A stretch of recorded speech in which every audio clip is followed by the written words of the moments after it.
નમસ્કાર દર્શક મિત્રો, હું શીતલ મહેતા ન્યૂઝ ઓફ કચ્છમાં આપનું સ્વાગત છે। જોઈએ આજના સમાચાર। સ્થાનિક સ્વરાજ્યની ચૂંટણી પૂર્વે કચ્છ કોંગ્રેસે સેન્સ પ્રક્રિયા શરૂ કરી। 26 એપ્રિલે સમગ્ર ગુજરાતમાં સ્થાનિક સ્વરાજ્યની ચૂંટણીઓ જાહેર થઈ ગઈ છે।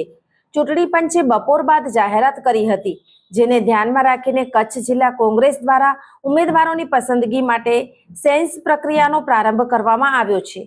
ભુજ સ્થિત કોંગ્રેસ કાર્યાલય ખાતે સોમવારે યોજાયેલી આ પ્રક્રિયામાં પ્રદેશ નિરીક્ષકો સંજય અમરાણી અને યાસીન ગજણ સાથે જિલ્લા કોંગ્રેસ પ્રમુખ વી.કે. હુંબલ હાજર રહ્યા હતા। ભુજ, નખત્રાણા, લખપત, અબડાસા, માંડવી અને મુન્દ્રા સહિતના તાલુકા તથા શહેર મથકો પર સેન્સ લેવામાં આવ્યા હતા, જેમાં યુવા, મહિલાઓ અને અનામત બેઠકો માટે ઉમેદવારો દ્વારા પોતાની દાવેદારી નોંધાવવામાં આવી હતી। મળતી માહિતી મુજબ ભુજની પાલિકાની 44 બેઠક માટે 70 કોંગ્રેસી કાર્યકરોએ દાવેદારી નોંધાવી હતી। તેમની સેન્સ પ્રક્રિયા શરૂ કરાઈ છે। આગામી 2 દિવસ દરમિયાન સમગ્ર કચ્છના અન્ય વિસ્તારોમાં પણ આ પ્રક્રિયા ચાલુ રહેશે। વી.કે. હુંબલે જણાવ્યું હતું કે કોંગ્રેસ પક્ષ સ્થાનિક સ્વરાજ્યની ચૂંટણીઓમાં મજબૂતીથી ઝંપલાવશે અને સક્ષમ તથા અનુભવી ઉમેદવારોને ટિકિટ આપવામાં આવશે।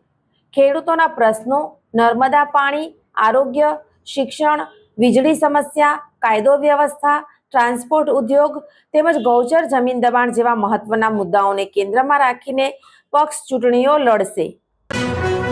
દર્શક મિત્રો, આજ તારીખ 2 એપ્રિલ 2026 આ હતા આજના સમાચાર।